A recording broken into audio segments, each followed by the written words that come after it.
Pozdrav, dragi moji. Ja sam Marija. Moja misija je da te naučim kako da živiš u miru sa sobom, sa Bogom i sa celim svetom. Danas želim da podelim sa tobom jednu tehniku, mogu tako reći, jednu temu koju želim da razmisliš. Ako se osjećaš pretrpano, zatrpano, da ne možeš da odrediš životne prioritete, šta je to što je tebi bitno?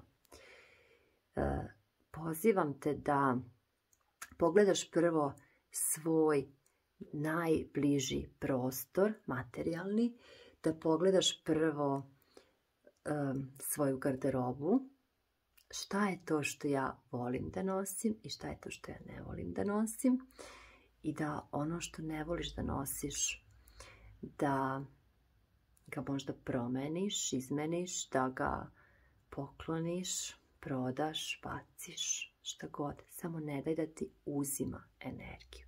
Jer sve te stvari, svi ti predmeti nama itekako uzimaju energiju jednako kao neki negativni ljudi. Tako da kada izbaciš te neke stare stvari iz svog ormana, koje nećeš nositi i onako, nikada, napravit ćeš prostor za neke nove stvari koje će ti doći u život na ovaj ili onaj način. Tako isto sa nameštajem, sa stvarima u kući. Ono što ne voliš da gledaš, ono od čega se osjećaš loše, to tebi uzima energiju.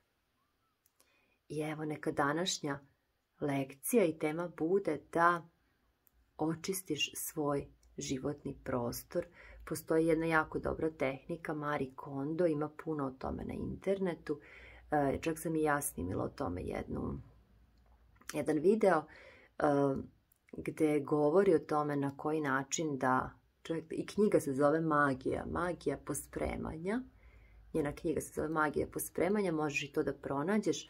Ali ono što ja želim da ti kažem, da kroz raspremanje svog životnog prostora, čišćenjem onoga što tebi više ne treba i ne služi, što se ne osjećaš dobro, ti oslobađaš ogromnu količinu energije i praviš prostor za nove stvari, za novi život, za ono što ti želiš.